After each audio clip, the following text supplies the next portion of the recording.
Hello everybody and welcome back to my channel. My name is Jer. We are going to be continuing our discussion about Dead Like Me. We are almost to the end of this.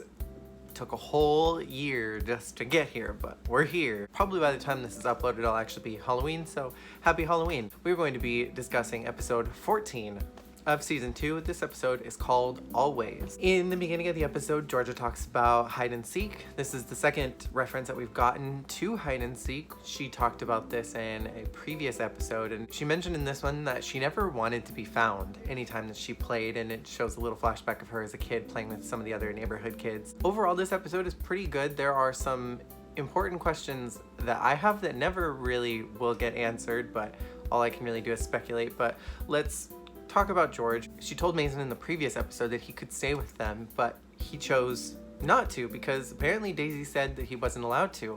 So she's kind of insistent that he stays with her, but you know, he's afraid of Daisy. She goes to Happy Time and she finds out that Joy was in Happy Time asking for information about her before she died. And Dolores wants her personnel file. She wants George's personnel file, and so Millie decides to kind of intervene, and she's looking through this information, and she's looking through the files, and she finds out one of the best little tidbits in the show is that Crystal was once a Special Forces agent. Throughout the entire series, Crystal has always been so mysterious and reassuring, and we finally understand a little bit more about her, that she was in Special Forces, and they have this brilliant comedy moment. When she gets the information back to Dolores, there's kind of some hateful comments that are listed on George's personnel file, and Millie convinces Dolores to change some of those facts so that it comes out a little bit better for when she eventually gives it to Joy. And she keeps trying to tell her, like, write that she's really pretty, write that she was saucy, write that she was a genius. And Dolores decides that she's gonna base her new paperwork, her forged Happy Time document, off of Millie. And she tells Millie that any person would be proud of Millie and her growth in the company, especially Joy.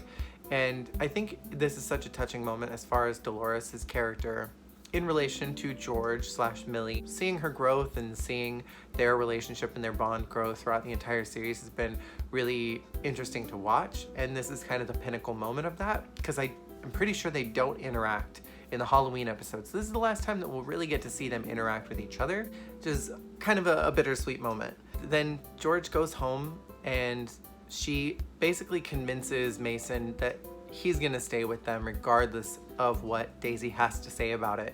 And Daisy is like, Mason's not safe here. He killed Ray here, and Ray's just gonna keep getting angrier. Daisy was out doing her reap, and this guy died, and Ray made it so that somebody else died.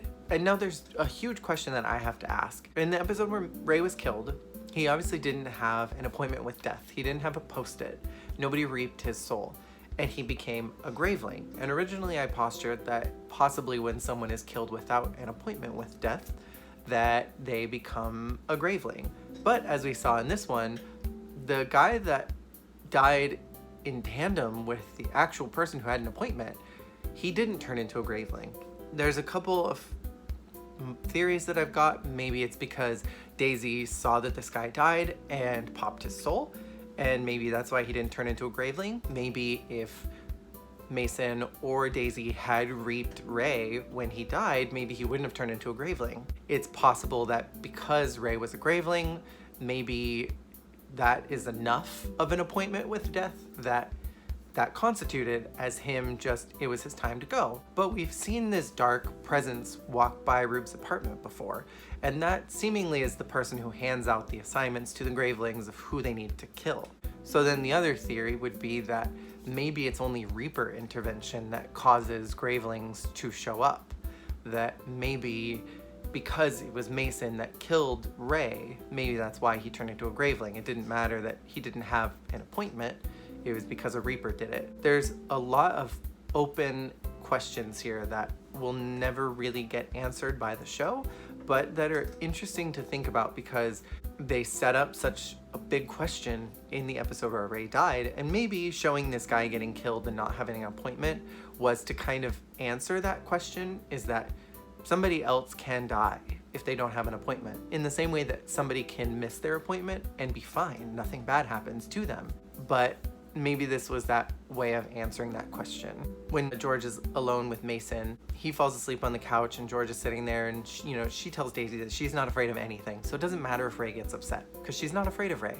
And Graveling Ray shows up, probably about to cause some type of mayhem or mischief to Mason. And George puts her hand on him and pops Ray's Graveling soul.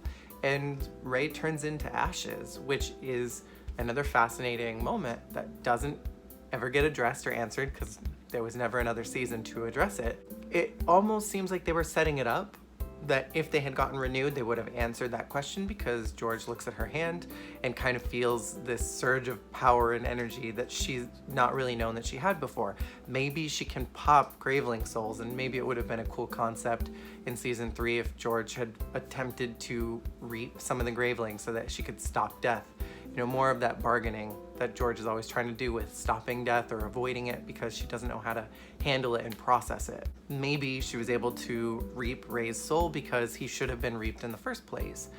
Again, so many things that are not answered, but that are fun to think about and posture what was the reasoning behind it. So Mason has a pretty big arc in this one, kind of bouncing off of what happened in the last episode, where he sold all of his stuff. He doesn't have anything left. He's got nowhere to go. He slept in their Waffle House overnight, and he is pissing Tiffany off because he's taking other people's food. He's taking tips. He's committing lewd acts. Tiffany finally has enough, and she kicks him out, and she tells him to pound sand, basically.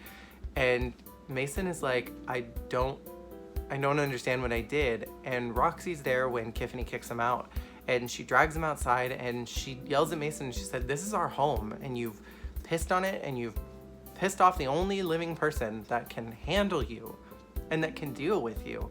And I think the way that Roxy brings up Der Waffle House as a concept, as it pertains to being their home, I think is very insightful, and it really encapsulates what this building has been to all these characters. As Tiffany mentions later, house is somewhere that you feel safe at, and that's what Der Waffle House is for them.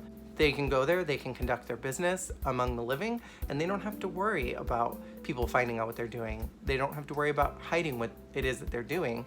Tiffany may have some idea of what's going on, but she doesn't ask questions. She just lets them do their thing. That is why it's so safe for them. And we even see that this was a place that has always kind of been their place of business, because when Penny shows up, the character from the hospital, she is even recognized by Tiffany.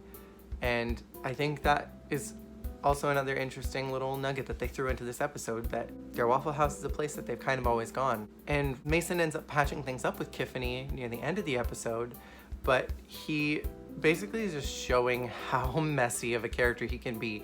And he's kind of gone back to that episode 1, Send in the Clown version of himself that he was. And with Rube, he has a pretty big arc. The episode is obviously about him. We finally get the question answered that has not been answered throughout the entire series. We knew how George died because we saw it happen. We saw how Betty died. We saw flashbacks of how Roxy died, of how Mason died. We've gotten hints and teases about what happened with Daisy. She claims that she died on Gone with the Wind, but it's never been shown on camera. It's never been shown on camera that she even worked with those people. So we don't know if that's just one of those things that Daisy's lied about, like the many other things that she's lied about so far. We've never really been told what Rube's backstory is, when he died, how he died. We kind of got some hints from the episode where he went to the Hall of Records that there was some type of bank robbery that he was involved in. We can glean from ghost stories that he possibly got killed in the process or died trying to get back home. And this episode, we get a more definitive answer of what happened. His daughter Rosie was at home. He used to sing this song Always to her, and they finally used Mandy Patinkin's kind of well-known it thing of being a singer, and they finally got him to sing on camera. And we see him with a gun, and he's got it in between a newspaper, and this is presumably right before he goes to rob the bank, and he never came back home. And when he eventually sent the letter with all the money that he stole back to them, they never got it. So he's kind of, I think, is sort of resolving this anger that he has with himself. He's always kind of had some anger underlying all of it, and that probably stems from him not having any resolve or closure with his family, and especially with him finding out that this letter never got where it was supposed to go.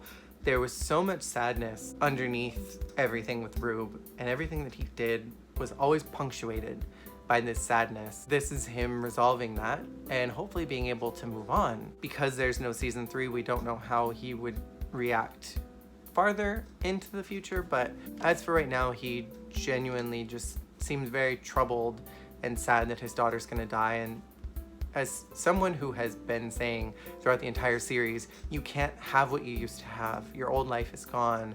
For him to be so aggressively pursuing this route to reconnect with his old life is very out of character for Rube. It makes sense based off of what they've been building up to, but it's just so opposite of what he's been. And also we find out that he called Rosie Peanut when she was a kid, which is probably why he's so parental with George and why he calls her Peanut, because he kind of sees her as a supplemental daughter.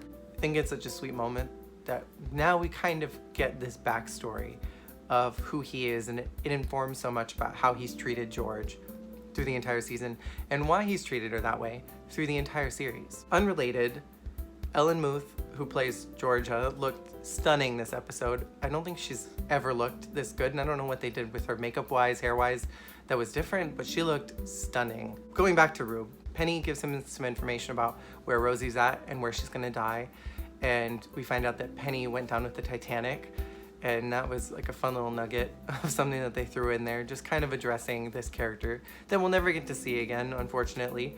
But Rube goes to the hospital where Rosie's staying at, and he sits with her while she passes away, and he sings Always to her one last time, and it's this very sweet moment that we get, seeing Rube kind of break down all those walls that we've seen so much and we've become so familiar with throughout the entire series. And moving away from all of the Grim Reapers, we go to the last family, who are resolving JD's death, and we get to kind of see the different ways that they're experiencing this grief. This is the first major loss that they've experienced all together since Georgia died, and we're seeing Reggie really hone in on denial.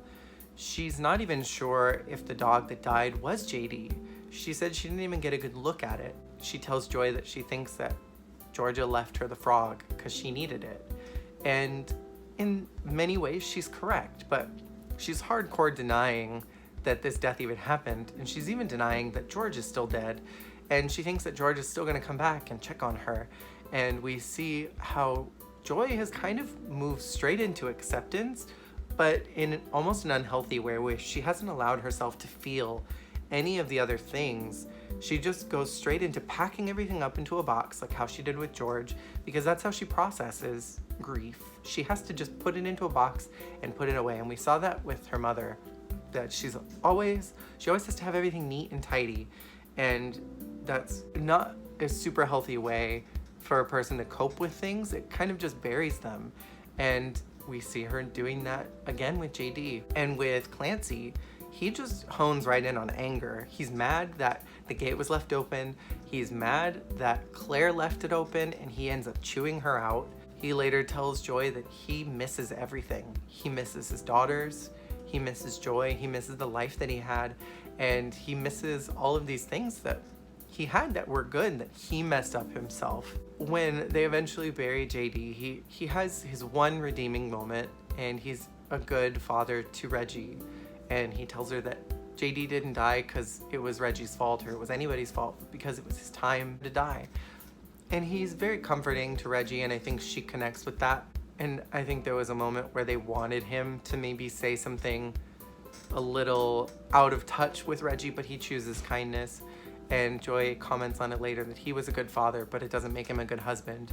Joy has clearly moved on. She's done with Clancy, she's done with his nonsense, and he is not totally moved on yet. And we see a little bit of denial from him as well, as far as JD's death. So that he's kind of in denial that he's lost as many things as he has. This whole funeral moment is very reminiscent of the funeral that they had for Georgia as the season finale for season 1. They have a little reference in there when Reggie's giving her speech to JD, Joy interrupts her midway through and says, "That was great." And Reggie says, "I wasn't done." They did the same thing in season 1, so they did a nice little nod to that. And for my favorite quote of this episode, it actually comes from Joy, which I think may be the first and only quote that I think is my favorite from her.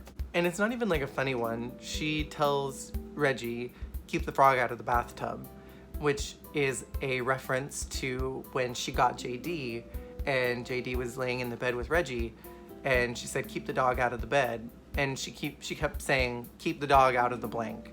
And it was just a nice little nod to that Joy has been nothing but consistent throughout her character arc. And that's it for this episode. There's only one left, and then the movie, which I'll be covering eventually. Maybe I'll jump right into it and have that be November 1st. But yeah, that's this episode. Thank you guys for watching, and I hope you guys have a good Halloween, and I'll see you guys tomorrow.